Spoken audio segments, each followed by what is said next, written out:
तो चलिए आज बात करते हैं एक जबरदस्त एक्शन थ्रिलर शैडोरेंट लेगेसी की। इसकी कहानी में इतने मोड़ हैं कि दिमाग घूम जाएगा। तो शुरू करते हैं इस रोमांचक सफर को। कहानी की शुरुआत ही होती है इस एक लाइन से। कहा जाता है कि इस जंगल में बहुत रहस्य है। सुनने में ही कितना अजीब और डरावना लगता है ना। मतलब समझ जाइए कि हम एक ऐसी जगह की बात कर रहे हैं जहां हर कदम पर कोई ना कोई खतरा छिपा है। और ये रहस्य जुड़ा है एक खजाने से। कोई छोटा मोटा खजाना नहीं, बल्कि पूरे 300 साल पुराना मांचू राजवंश का खजाना। सोचिए, 300 सालों से ये इन पहाड़ों में कहीं दबा पड़ा है। और हाँ, इसे ढूंढने की कोशिशें तो बहुत हुई, पर जो भी गया वो कभी लौटकर नहीं आया। लेकिन अब सब कुछ बदलने वाला है, क्योंकि सीन में एंट्री होती है एक बेहद क्रूर और बेरहम आर्मी लॉर्ड की। और उसकी बस एक ही जिद है, ये खजाना। उसे ये किसी भी कीमत पर चाहिए। और बस यहीं से कहानी का असली खेल शुरू होता है।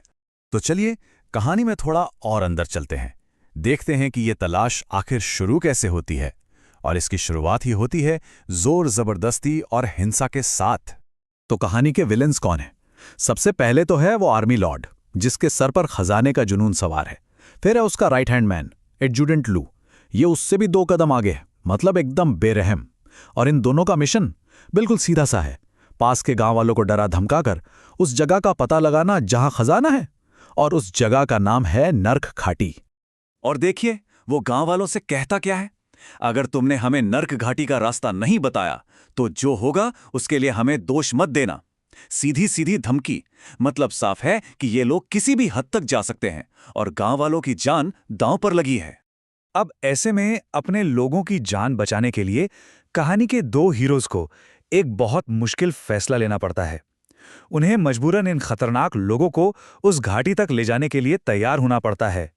ये हीरोज हैं जिया और उसके पिता। और उनके सामने जो चॉइस है वो बहुत ही भयानक है। एक तरफ है अपनी पवित्र घाटी से गद्दारी करना, और दूसरी तरफ अपने पूरे गांव को मरते हुए देखना। और जब बात एक बच्चे की जान पर आ जाती है तो उनके पास सोचने का कोई और रास्ता ही नहीं बचता। तो ये खतरनाक सफर शुरू होता है। और ये कोई मामूली सफर नहीं है। सबसे पहले तो उन्हें उस शापित जंगल से गुजरना पड़ता है जहां आज तक कोई भी जिंदा वापस नहीं आया। फिर उनका सामना होता है अजीब से 4 पैरों वाले सांपों से, जो घाटी की रखवाली करते हैं। और अगर वो इन सब से बच भी गए तो आखिर में उन्हें उस गहरी खतरनाक नर्क घाटी में उतरना है। उस आर्मी लॉर्ड की क्रूरता की हद देखिए। घाटी के मुहाने पर पहुंचकर वो जिया के पिता को जबरदस्ती रस्सी से नीचे भेजता है। मतलब एक तरह से उन्हें इंसानी चारा बनाकर ये टेस्ट कर रहा है कि रास्ता सुरक्षित है भी या नहीं। और ठीक इसी पल जब लगता है कि अब सब खत्म, कहानी में एक जबरदस्त ट्विस्ट आता है। एक बचाने वाला सामने आता है। जिया बिल्कुल मौत के मुंह में थी कि तभी परछाई में से एक सफेद बालों वाला शख्स निकलता है और ऐसा हमला करता है कि पूरी बाजी ही पलट जाती है। वो जिया को बचा लेता है।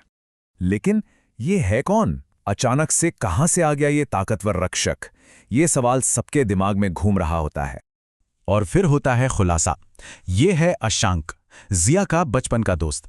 वही अशांक जिसे सबने 15 साल पहले इसी घाटी में मरा हुआ मान लिया था। पर वो जिंदा था और इतने सालों से इसी घाटी की हिफाजत कर रहा था। जिया की हालत सोचिए। वो कहती है, अशांक, मुझे यकीन था कि तुम जिंदा हो। 15 साल हो गए, एक भी दिन ऐसा नहीं गया जब मैंने तुम्हें याद न किया हो। यह सिर्फ एक लड़ाई नहीं, बल्कि एक बहुत ही इमोशनल कहानी भी है। अच्छा, तो अब कहानी अपने क्लाइमैक्स की तरफ बढ़ती है। अब ये खजाने की खोज नहीं रही, अब ये जिंदा रहने की जंग बन चुकी है। मकबरे के अंदर का मंजर तो और भी भयानक है। एक तरफ धंसती हुई रेत, दूसरी तरफ एक बहुत बड़ा दैत्य जैसा रक्षक। और तो और आर्मी लॉर्ड अपने ही लोगों को धोखा दे रहा है और पूरा मकबरा ढह रहा है। मतलब पूरी तरह से अफरा तफरी का माहौल है। और इस अफरा तफरी में कई जानें जाती हैं। जिया के पिता अपनी बेटी को बचाते हुए मारे जाते हैं। लालची आर्मी लॉर्ड उस रक्षक के हाथों मारा जाता है। और एडजुटेंट लू वो मकबरे के जाल और अपने ही बॉस के धोखे का शिकार हो जाता है। मरने से ठीक पहले आर्मी लॉर्ड का ही एक आदमी उस पर चिल्लाता है, तुमने मुझे मरने के लिए छोड़ दिया, मेरे बिना तुम कुछ भी नहीं हो। यही पता चलता है कि कैसे उसका लालच ही उसके अंत की वजह बना। तब सोचिए, क्या ये वाकई में एक जीत थी? खजाना तो बच गया, पर इस जीत की कीमत बहुत बड़ी थी। इतनी बड़ी कि उसे शायद जीत कहना ही गलत होगा। अब आखिर में अशांक के सामने एक चॉइस आती है। वो उस मकबरे के दैत्य को हमेशा के लिए वही कैद करने के लिए बाहर निकलने का इकलौता रास्ता तबाह कर देता है। मतलब दुनिया को बचाने के लिए वो खुद की कुर्बानी दे देता है। तो अश्वांक उस पुल को तोड़ देता है और खुद को उस दैत्य के साथ हमेशा के लिए वहीं कैद कर लेता है। जिया तो बाहर निकल जाती है, पर अब वो बिल्कुल अकेली है। दुनिया बच गई, पर जिया ने अपना सब कुछ खो दिया। तो अंत में बस एक ही सवाल बचता है, ये खजाना कोई इनाम था या एक श्राप? ये कहानी हमें इसी सवाल के साथ छोड़ जाती है, सोचने के लिए कि असली दौलत आखिर है क्या।